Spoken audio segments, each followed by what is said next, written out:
Kid Rock's Rockin' Rodeo returns tonight, kicking off the 2025 PBR World Finals. And you can catch it live on Fox Nation at 8 p.m. But first, Steve is live from my home state of Texas with a preview, and he's joined by Kid Rock himself. All right, there he is.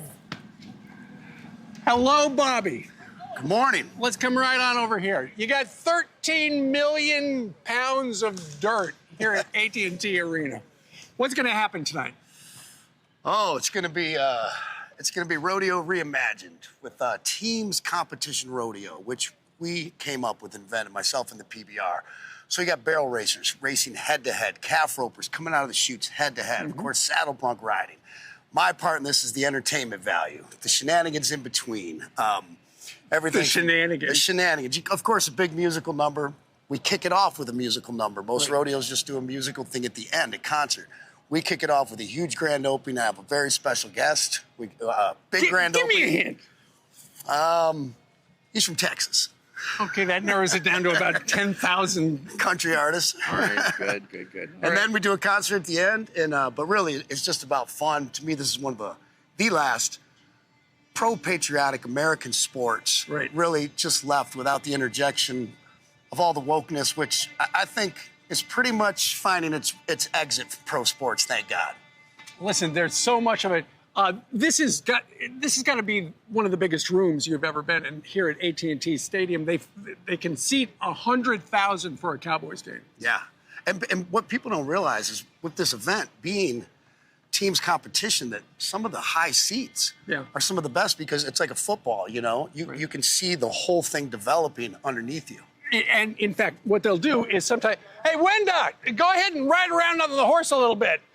So what they do is you start off like drag racers. Yeah, like there'll be a barrel racer down there and one down here, and the barrel's in the middle. And they'll come shooting out of the gates, ripping around the barrels, and they'll kind of meet in the center. So there's some possible high level of drama. And the drama is there's a lot of money at stake. A lot of money. Last year it was $1 million.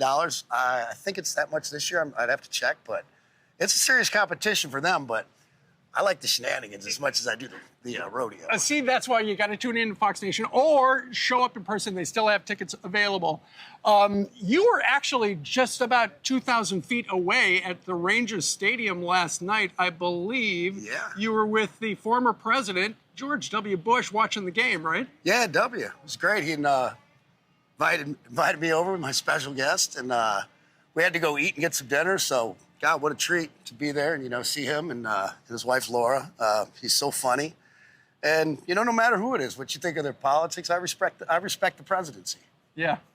And, of course, I saw you with my biological son, Peter Ducey, in the Oval Office where Peter said that you looked like you were, I forget what getting shot out of a cannon.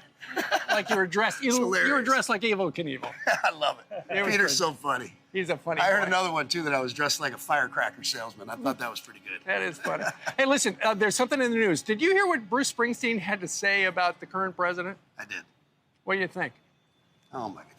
Just another person with TDS at the highest levels. I mean, to be in Europe talking junk about our president who gets up and works his ass off for this country every day, and his administration is doing such great things. I mean, thank God for him. But to do that in Europe, what a punk move. I mean, this guy's got, what, $500 million, $1 billion, and out there playing like he's a working class hero. And really, to me, just wants to be, in good standings with the Hollywood elite. Right. And I'm proud to say that I'm more of Hollywood's kryptonite. I can verify that. If you missed what he said, here's the boss. In my home, the America I love, the America I've written about, that has been a beacon of hope and liberty for 250 years, is currently in the hands of a corrupt, incompetent, and treasonous. They are persecuting people for using their right to free speech and voicing their dissent. They're abandoning our great allies and siding with dictators. Well, what do you think of that? Garbage. TDS at the highest level. I mean, he's over there creating peace in the Middle East. One of the places that could possibly erupt and send the world into turmoil. And he's over there getting it done. Not only, you know, getting great deals for our country, which I've told everybody. I got people at high levels working in the financial world. Right. And when he's doing that stuff, they're all freaking out. I'm like, just give him a minute. I'm like, this guy does not know how to lose, period. Gets up every morning. I mean, busts his ass for this country. Thank God for him and his administration. Well, he's getting a lot of business done and signed up a lot of contracts for American stuff. Speaking of business, you got a new place in Nashville. Yeah, the Detroit Cowboy.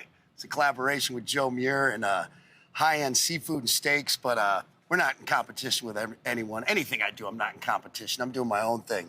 This is the only place where you can go and, you know, be stared at by a picture of me and Dolly Parton while eating a tomahawk ribeye as big as a newborn baby while Bob Seger and Loretta Lynn play over the speakers. The place sounds great. And what's it called? The Detroit Cowboy. All right, we're gonna wind up showing up there. Listen, Bobby, Ainsley, Brian, and Lawrence are back in New York on the couch, and they got some questions for you. Who's first? Ainsley. Well, I love you, and I think you're amazing, and I like that you don't care what anyone else thinks. So we're going to have to take a trip down to the Detroit Cowboy. What do you think of this cowboy right here? Oh, Lawrence. yeah. Lawrence is our Dallas Cowboy. We have a Long Island Cowboy, too, Kid Rock. What's up, kids? Hey, I'll have you do the Detroit Cowboy anytime you want. You know, you'll love it. Our motto is go where you're celebrated, not That's right. tolerated. Hey, kid, real quickly, you famously brokered peace between Bill Maher and the Commander-in-Chief, Yes. Donald J. Trump.